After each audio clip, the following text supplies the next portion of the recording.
আসসালামু আলাইকুম। ম্যাথহলিক পেজ থেকে আপনাদেরকে স্বাগতম। তো আজকে আমরা করব বিভিন্ন পরীক্ষায় আসা এবং বিভিন্ন পরীক্ষায় আসতে পারে এরকম কিছু নৈর্ব্যক্তিক অঙ্কের সমাধান। তো চলুন আমরা শুরু করি। দেখেন, প্রথমে একটা লাভ ক্ষতির শতকরার অঙ্ক আছে।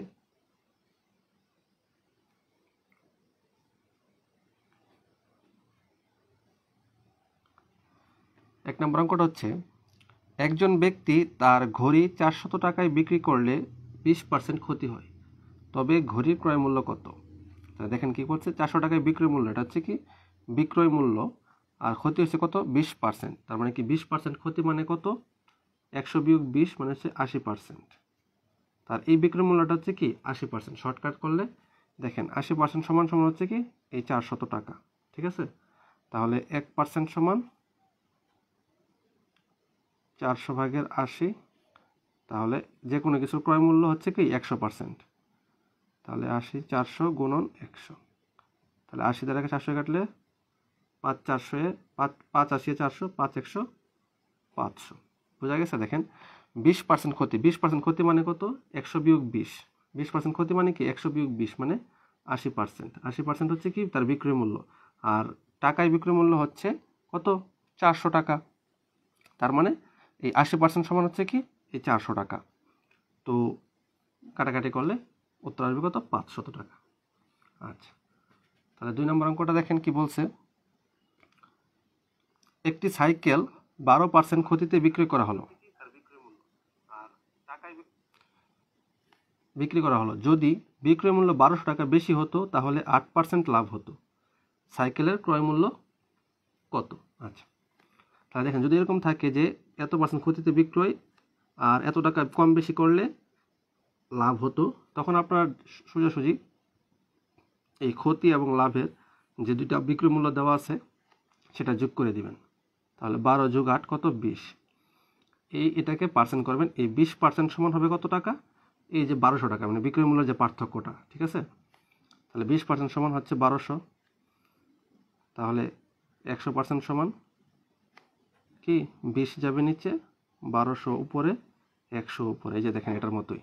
ঠিক আছে, 1% আর বের করলাম না, এটা 100% লিখলাম। তাহলে এটা দিয়ে কাটলে কত, 20 দিয়ে 5, 5 12 60, মানে কত 6000 টাকা। ঠিক আছে, কি বললাম যে যদি এরকম দেওয়া থাকে যে এত পার্সেন্ট বিক্রি করলে এত পার্সেন্ট ক্ষতি হয় এবং এত টাকা বাড়ালে বা কমালে এত পার্সেন্ট লাভ হয়, তখন কি করবেন, এই দুইটা বিক্রয় মূল্য যোগ করে দিবেন, লাভ ক্ষতিটা যোগ করে দিবেন। 12 আর 8 20, 20% সমান হবে কি এই টাকাটা। ঠিক আছে, আচ্ছা, আর 100% বের করলাম কেন, যে কোনো কিছুর ক্রয় মূল্য হচ্ছে 100%। আচ্ছা, 3 নম্বর অঙ্কটা হচ্ছে, দুটি সংখ্যার অনুপাত 2:3 এবং গসাগু 4 হলে বৃহত্তম সংখ্যাটি কত? আচ্ছা, তাহলে ধরি সংখ্যা দুটো হচ্ছে কি 2x আর হচ্ছে 3x। তাহলে দেখেন 2x আর 3x, গসাগু মানে কি, গসাগু মানে হচ্ছে কমন যেটা। তাহলে দেখেন দুটো থেকে শুধু আছে কমন কি আছে x, তার মানে x = 4, x মানে গসাগু। দেখেন 2x আর 3x এর গসাগু কত x, কারণ কি 2 আর 3 এর তো কোনো কমন না x ছাড়া, আর x আছে কমন শুধু, তাহলে x। তাহলে x হচ্ছে কি গসাগু, তাহলে গসাগু দেওয়া আছে কত 4।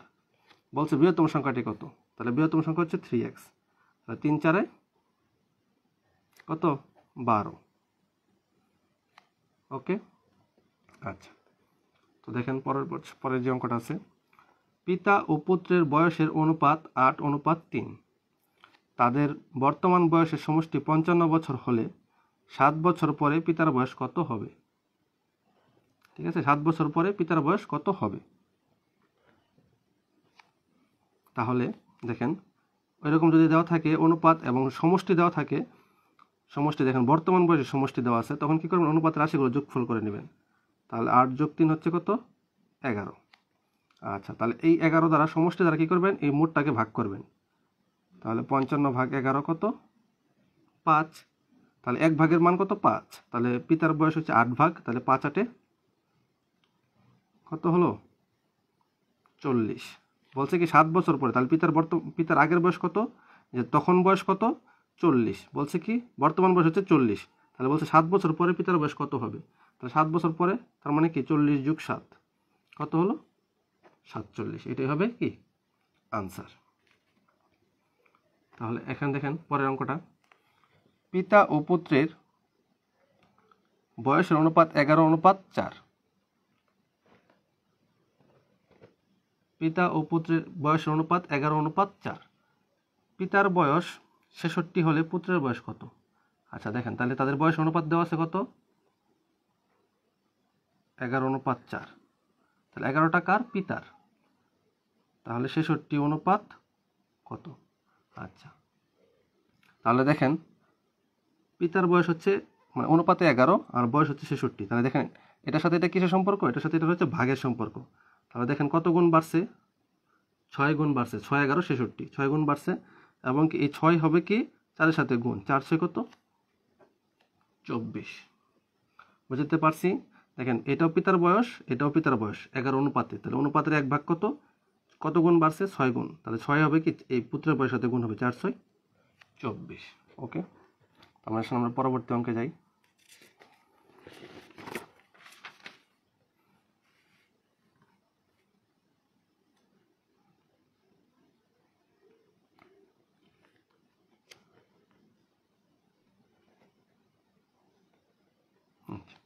দেখেন 6 নম্বরে কি আছে, নিচের কোন ভগ্নাংশটি বৃহত্তম? আচ্ছা, তো ভগ্নাংশের বৃহত্তম আর ক্ষুদ্রতম বের করার ক্ষেত্রে একে তো হচ্ছে ভাগ সিস্টেম আছে আর একটা হচ্ছে আর গুণন সিস্টেম। আচ্ছা দেখেন ভাগ সিস্টেম কেমনে, 11 ধরে 6 মানে কি 6 তো ভাগ যাবে না, দশমিক দিলে হবে 60।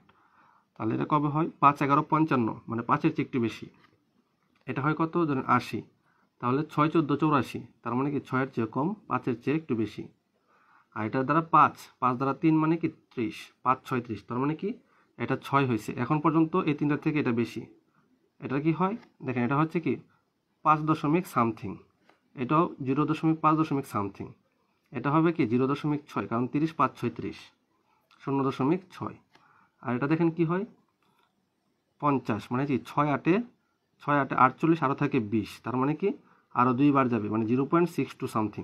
আর দেখেন সবগুলো থেকে এটা বড়, এটা উত্তর হবে। এবং আর গুণন সিস্টেমটা দেখাই।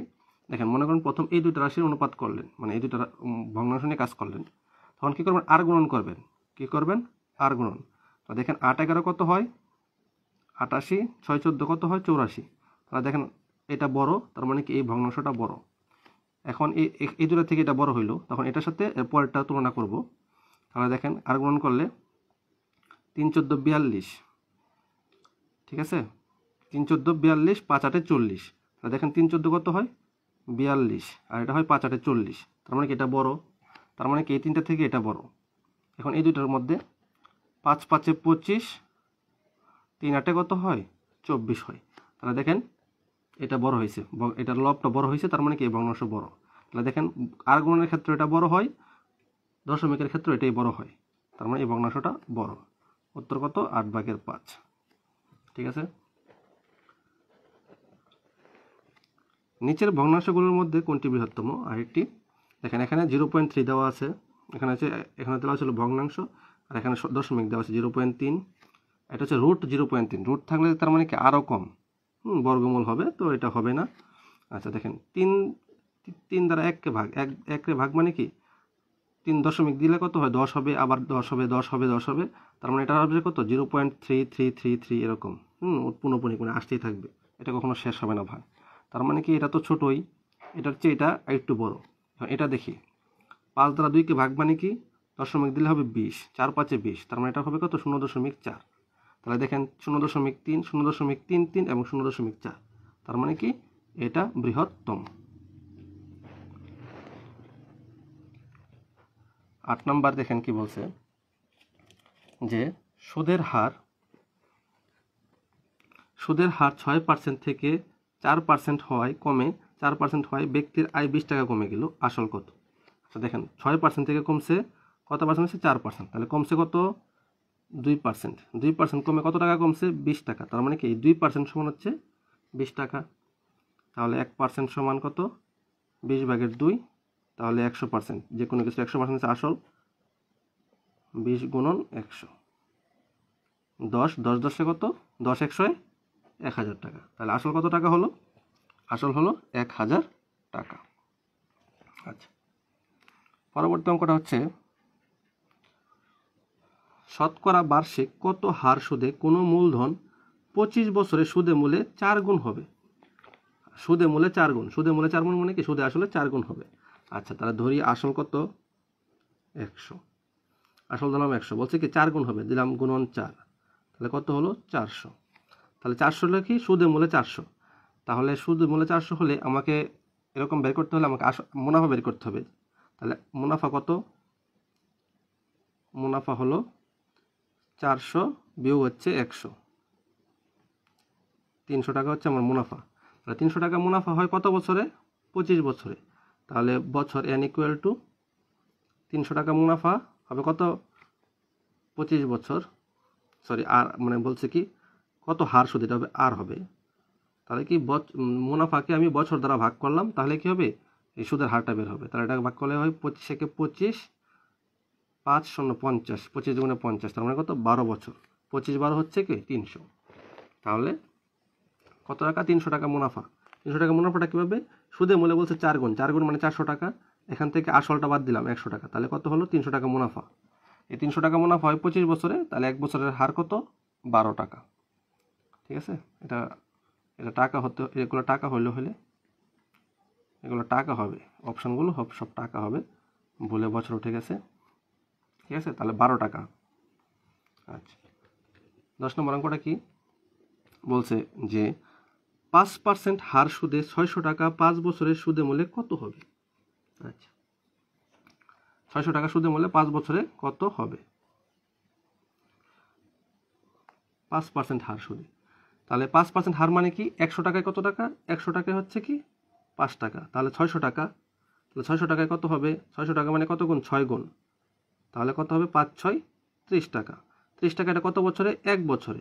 তাহলে 1 বছরে 30 টাকা হলে 5 বছরে কত? 5 গুণ 29 মানে কত? 150 টাকা। তাহলে সুদ হচ্ছে কত টাকা? 600 টাকা সুদ হবে 150 টাকা 5 বছরে। তাহলে সুদ 150 টাকা হলে বলছে কি আমার কাছে সুদে মূলে, তার মানে কি সুদ আসল হচ্ছে আমার 600, সুদ হচ্ছে আমার 150, তাহলে 600 আর 150 কত হয়? 750 টাকা। 750 টাকা, এটাই হবে কি আনসার। বুঝতে পারছি? দেখেন 5% মানে কি? 100 টাকায় 5 টাকা, তাহলে 600 টাকা হবে 5 6 30 টাকা 1 বছরে, আর 5 বছরে হবে 150 টাকা। ঠিক আছে, এখন 11 নম্বরে আসি। 450 টাকা বার্ষিক 6% হার সুদে কত বছরে সুদে আসলে 558 টাকা হবে? সুদে আসলে আছে এবং আসল দেওয়া আছে, তাহলে আমরা আগে সুদটা বের করি। সুদ হবে কত? 108 টাকা। দেখেন 558 থেকে 450, মানে 58 থেকে 50 গেলে 8, আর 4 থেকে 5 গেলে 1, 108 টাকা। এটা হচ্ছে সুদ। আচ্ছা, 6% হার সুদ। 6% হার সুদ মানে কি? 100 টাকায় সুদ কত টাকা? 100 টাকায় সুদ হচ্ছে 6 টাকা। তাহলে বলছে 450 টাকা, তার মানে 100 থেকে 450 কত গুণ বাড়ছে? 4.5 গুণ। ঠিক আছে, 4.5 গুণ বাড়ছে 100 থেকে 450 টাকা। তাহলে এটা হলো কত হয়? 4 6 24 আর 5 6 30, মানে আরও 3 বাড়ছে, 24 আর 3 27 টাকা। 27 টাকা কত বছরে? 1 বছরে। আর আমার মোট সুদ হচ্ছে কত টাকা? মোট সুদ হচ্ছে 108 টাকা। তাহলে 27 দ্বারা 108কে ভাগ করলে কত হয়? 108 ভাগ 27। বুঝতে পারছি? দেখেন 6% মানে কি? 100 টাকায় 6 টাকা, তাহলে 450 টাকা। 450 টাকা 100 টাকা থেকে 450 টাকা কত গুণ বেশি? 4.5 গুণ। তাহলে 4.5 দ্বারা 6কে গুণ দিলাম, তাহলে 1 বছরের সুদ কত টাকা হয়? 27 টাকা হয়। মানে কি 450 টাকায় 1 বছরের সুদ হয় 27 টাকা। তাহলে আমার মোট সুদ হবে 108 টাকা। তাহলে 27 দ্বারা 108কে ভাগ করলে আমি কত বছর সময় লাগবে সেটা বের হবে। তাহলে 4 27 108, তাহলে উত্তর হবে কত? 4 বছর।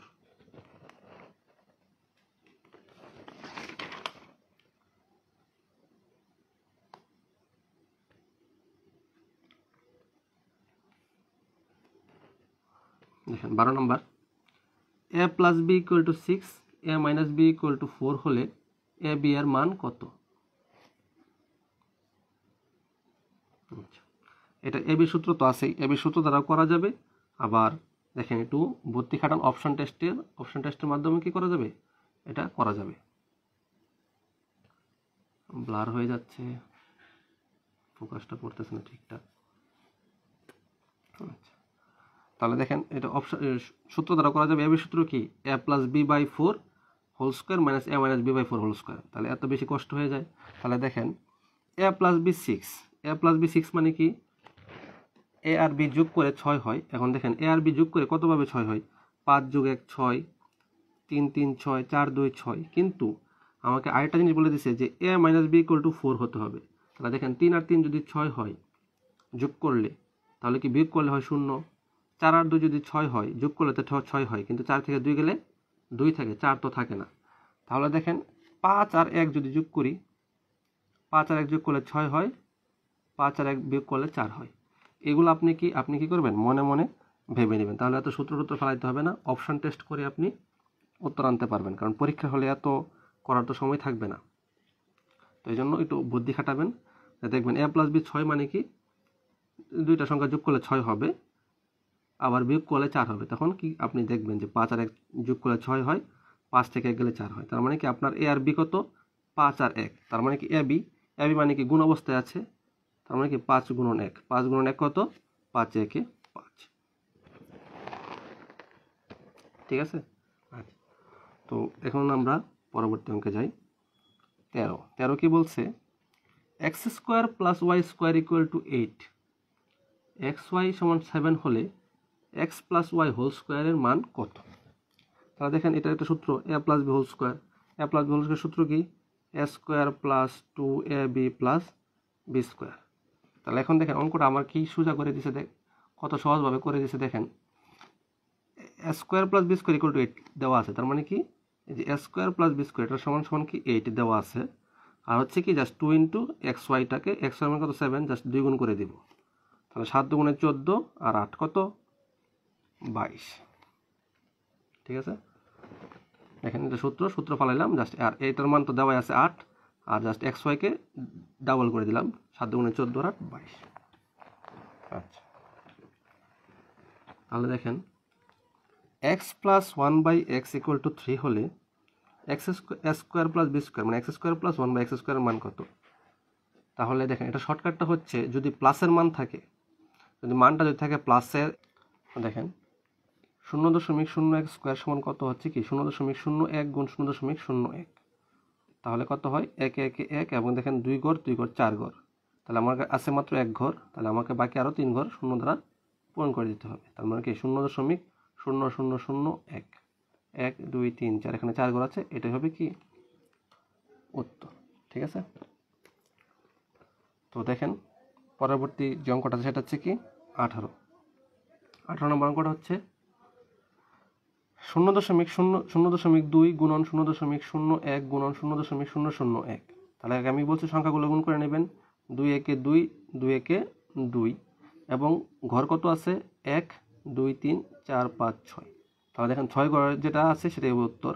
1 2 3 4 5 6, এখানে আছে 6টা, এখানে আছে 1 2 3 4, 4টা, এখানে আছে 6টা। তার মানে কি ঘ হবে আনসার। ঠিক আছে, ঘ নং হবে কি আনসার। এখন 19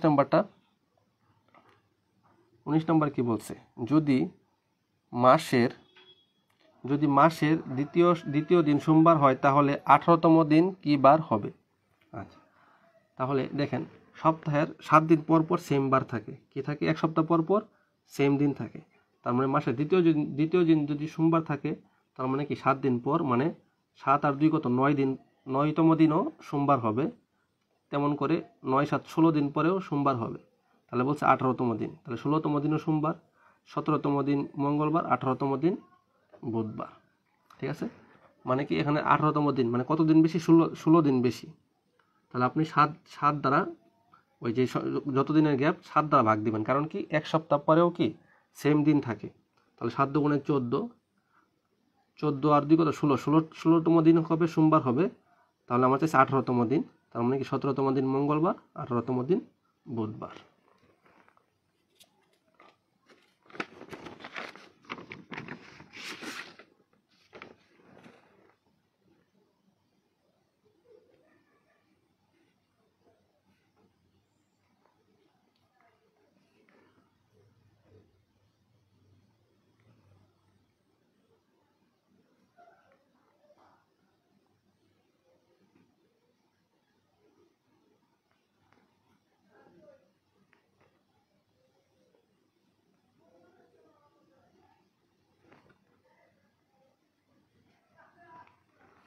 দেখেন ঘড়িতে 20 নম্বর অঙ্কটা হচ্ছে ঘড়িতে যখন 8টা বাজে তখন ঘড়ির কাঁটা ও মিনিটের কাঁটার মধ্যবর্তী কোণ কত ডিগ্রি হবে। আচ্ছা, তাহলে একটা ঘড়ি কত ডিগ্রি, একটা ঘড়ি হচ্ছে কি একটা বৃত্ত, তাহলে একটা বৃত্ত মানে কত ডিগ্রি, 360 ডিগ্রি। আচ্ছা, আর ঘড়িতে কাঁটা কয়টা আছে, 12টা। আমরা সবাই জানি 1টা থেকে 12টা পর্যন্ত কাঁটা আছে। তাহলে 12 দ্বারা 360কে ভাগ করলে কত হয়, 30 ডিগ্রি। তার মানে কি ঘড়ির প্রতি ঘন্টায় 1 ঘন্টায় কত ডিগ্রি পার্থক্য হবে কোণের, 30 ডিগ্রি। যদি 1টা থেকে 2টা বাজে তাহলে কত ডিগ্রি কোণের পার্থক্য হবে, 30 ডিগ্রি। আশা করি বুঝাইতে পারছি কেন 30 ডিগ্রি হবে।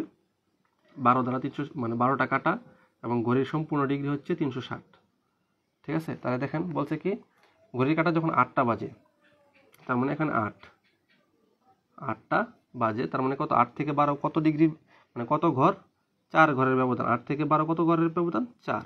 তাহলে 4 গুণ 30 কত, 120। তাহলে উত্তর হবে কত, 120 ডিগ্রি। আচ্ছা, তাহলে পরের অঙ্কটা হচ্ছে 1 থেকে 100 পর্যন্ত গণনায় 9 অঙ্কটি কতবার আসবে। আচ্ছা, 1 থেকে 100 পর্যন্ত গণনায় 9 অঙ্কটি কতবার আসবে। তাহলে দেখেন এটা এভাবে করা যায় যে 9, 19 এরকম করে। দেখেন 89 পর্যন্ত আসবে 9টা। ঠিক আছে, 9 থেকে 89 পর্যন্ত আসবে কয়টা, 9টা। এবং 9-এর ঘরে মানে কি 90 থেকে 99 পর্যন্ত হবে কি 11টা।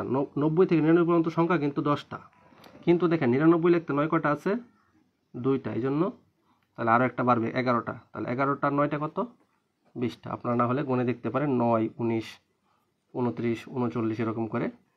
আর 99 এটা মাথায় রাখবেন, শুধু ট্রিক্সটা হচ্ছে কি এখানে যে 99। আপনারা এখানে ভাবতে পারেন যে 90 থেকে 99 পর্যন্ত সংখ্যা 10টা, 10 সামনে 19টা, কিন্তু 99 লিখতে 9 হবে 2টা, এই জন্য একটা বাড়তি হবে 20টা। ঠিক আছে, দেখেন 22 নম্বর অঙ্কটা কি বলছে, একটি ট্রেন 5/1 সেকেন্ডে চলে 20 ফুট। একই দূরত্বে ট্রেনটি 3 সেকেন্ডে কত ফুট চলবে। দেখেন 5/1 সেকেন্ডেই চলে 20 ফুট, 5/1 চলে 20, তার মানে 1 সেকেন্ডে চলবে কি, এদিকে যদি ভগ্নাংশ থাকে তাহলে উল্টে যাবে, তার মানে কি 20 গুণন 5, 5 যাবে উপরে 100, তার মানে 1 মিনিটে যাবে, 1 সেকেন্ডে যাবে কত, 100। তাহলে 1 সেকেন্ডে 100 গেলে 3 সেকেন্ডে যাবে কত, 300 ফুট। ঠিক আছে, 5/1 সেকেন্ডে 20 ফুট মানে কি 1 সেকেন্ড আরও বেশি যায়, তাহলে কি এটা গুণ হয়ে যাবে উল্টে 20/5। ভগ্নাংশ থাকলে, প্রথম রাশিতে ভগ্নাংশ থাকলে এবং এক পরের রাশিতে 1 দিলে এই ভগ্নাংশটা সেখানে উল্টে যায়। একটি সমকোণী ত্রিভুজের অতিভুজ 13 ফুট এবং ভূমি 12 ফুট, ত্রিভুজটির ক্ষেত্রফল কত। আচ্ছা, তাহলে দেখেন ত্রিভুজের ক্ষেত্রফলের সূত্র কি, হাফ ইন্টু ভূমি গুণ উচ্চতা। ত্রিভুজের ক্ষেত্রফল কি, হাফ ইন্টু ভূমি গুণ উচ্চতা। এখন দেখেন আমার কি দেওয়া আছে, ভূমি দেওয়া আছে কিন্তু উচ্চতা দেওয়া নাই, তার বদলে আমাকে কি দিয়ে দিছে, অতিভুজ দিয়ে দিছে। আচ্ছা, তাহলে আমরা একটা সূত্র জানি, সূত্রটা হচ্ছে কি, যেটা চাইছে কি চাইছে, উচ্চতা চাইছে, উচ্চতা বের করতে হবে। তাহলে উচ্চতা স্কোয়ার সমান হচ্ছে কি অতিভুজ স্কোয়ার ভাগ হচ্ছে কি ভূমি স্কোয়ার, বিয়োগ অতিভুজ স্কোয়ার বিয়োগ হচ্ছে ভূমি স্কোয়ার। কারণ কি ত্রিভুজের ভূমি স্কোয়ার প্লাস লম্ব স্কোয়ার, লম্ব মানে উচ্চতা, লম্ব স্কোয়ার সমান হচ্ছে কি অতিভুজ স্কোয়ার। ঠিক আছে, সমকোণী ত্রিভুজের এই যে এই স্কোয়ার আর এই স্কোয়ার সমান হচ্ছে কি এই অতিভুজ স্কোয়ার। তাহলে অতিভুজ কত, 13 স্কোয়ার মাইনাস হচ্ছে ভূমির 12 স্কোয়ার, তাহলে 169, 144 মানে কত, 25। এটা হচ্ছে কি উচ্চতা স্কোয়ার হচ্ছে 25, তাহলে শুধু উচ্চতা কত হবে, বর্গমূল করলে হবে 5, 25 5, তার মানে ভূমি গুণ উচ্চতা কত, 12 5।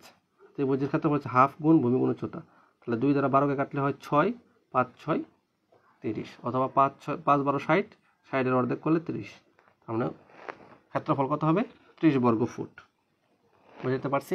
দেখেন যদি এরকম দেওয়া থাকে মানে উচ্চতা বা ভূমি না দেওয়া থাকে তখন এরকম করে, অতিভুজ দেওয়া থাকলে এরকম সূত্র ফলায় মানে বের করে করতে হবে। ঠিক আছে, আচ্ছা 24 নম্বর অঙ্কটা হচ্ছে ABCD সামান্তরিকের কোণ A 120 ডিগ্রি হলে কোণ B এর মান কত। আচ্ছা, তাহলে দেখেন এটা একটা কি সামান্তরিক, ঠিক আছে। কারণ বলছে এটা হচ্ছে কোণ এ মানে কত 120 ডিগ্রি। আর দেখেন এটা কি একটা সরল রেখা, সরল রেখা মানে কি একটা সরল কোণ। তাহলে সরল কোণের মান কত? সরল কোণের মান হচ্ছে 180 ডিগ্রি।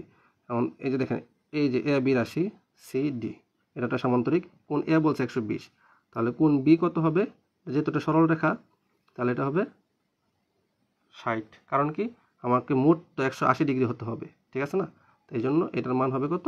কোণ বি এর মান হবে 60 ডিগ্রি। 25 বলছে কি 55 ডিগ্রি এর পূরক কোণ কত? তাহলে সবসময় মাথায় রাখবেন পূরক মানে হচ্ছে কত? 90 ডিগ্রি। 90 ডিগ্রি কোণকে পূরক কোণ বলে। তাহলে পূরক যদি হয় 90, তাহলে 55 ডিগ্রি আছে, তাহলে 55 এর পূরক কোণ কত? 90 বিয়োগ 55, তার মানে কত হয়? 35 ডিগ্রি। তাহলে 90 ডিগ্রির পূরক কোণ কত হবে? 55 ডিগ্রির পূরক কোণ কত হবে? 35 ডিগ্রি।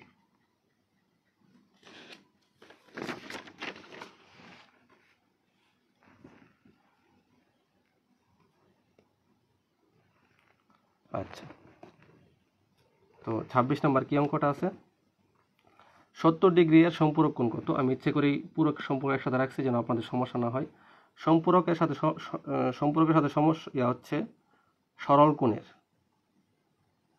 মানে কত? 180 ডিগ্রি। সম্পূরক মানে সরল কোণ 90, আর পূরক কোণ মানে হচ্ছে 90 ডিগ্রি বা এক সমকোণ, আর সম্পূরক মানে হচ্ছে সরল কোণ 180 ডিগ্রি। তাহলে 70 ডিগ্রি আছে, তার মানে 70 ডিগ্রি কী হবে? বিয়োগ চলে যাবে, তাহলে থাকবে কত? 110। তাহলে এটার সম্পূরক কোণ কত হবে? 110। ওকে, পূরক মানে 90 বা সমকোণ, আর সম্পূরক মানে হচ্ছে সরল কোণ, মাথায় রাখবেন। আর এখানে সম্পূরক লিখতে বেশি বানান, এটা হচ্ছে বড় কোণ। এভাবে মানে যেই টেকনিক আপনার মনে থাকে সেই টেকনিক আপনি ইউজ করবেন। 27 একটি জমির দৈর্ঘ্য 80 মিটার ও প্রস্থ 40 মিটার হলে পরিসীমা কত? তাহলে আয়তকার জমির পরিসীমা মানে কি?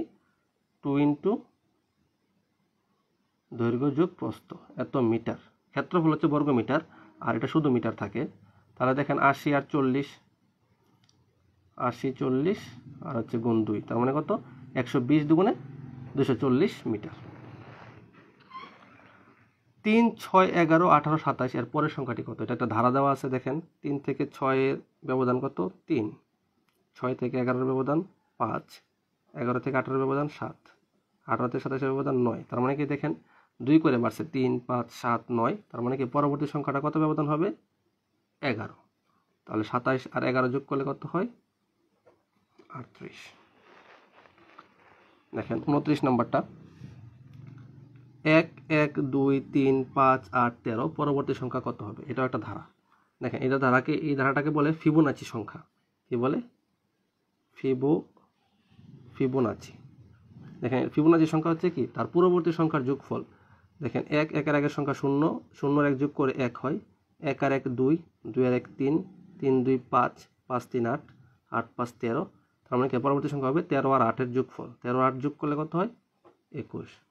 ঠিক আছে, পাখি আকাশে ফিবোনাচির সংখ্যার ধারার মতো উড়ে, এবং গাছের ফুলের পাপড়ির সংখ্যা কি হয়? ফিবোনাচি সংখ্যা হয়। ঠিক আছে, দেখবেন যে ফুলের পাপড়ির সংখ্যা এরকম, এই ফিবোনাচি সংখ্যা মানে হয় 3টি 5টি এরকম বা 2টি এরকমভাবে থাকবে। আচ্ছা, 30 নম্বর অঙ্কটা হচ্ছে কি? দেখেন x + 1/x = 5 হলে 3x/x² + x এর মান কত? আচ্ছা, তাহলে দেখেন এরকম যদি দেওয়া থাকে আর এরকম দেওয়া থাকলে এটা দ্বারা প্রথমে কাজ করতে হয়। x + 1/x 5 হলে এটা লসাগু করতে হয়, x² + 1 5, বা x² + 1 = হবে কি? 5x। এটা শর্টকাটটা হচ্ছে কি? জাস্ট এই যে এটাকে স্কোয়ার করে দিবেন, x² + 1 আর এটা 5x, তাহলে মানটা কি হয়? x² + x + 1। তাহলে দেখেন x² + 1, এই যে x² + 1 এটার মান হচ্ছে কত? 5x, আর এই যে একটা x রয়েছে প্লাস x, তার মানে কত? 3x বাই নিচে কত হয়? 5x + x এ 6x, তাহলে x চলে গেছে, 3 একে 3, 3 দুগুণে 6, তার মানে কত হয়? 1/2 বা হাফ। তাহলে উত্তর কত হয়? উত্তর হচ্ছে হাফ। ওকে, তো আজকের লাইভ ক্লাস এই পর্যন্তই। আশা করি বুঝতে পারছেন। যদি কোনো সমস্যা থাকে অবশ্যই কমেন্টে জানাবেন এবং লাইভটি শেয়ার করে সাবস্ক্রাইব শেয়ার করে পাশে থাকবেন। ধন্যবাদ। দেখা হবে পরবর্তী কোনো ক্লাসে। আসসালামু আলাইকুম।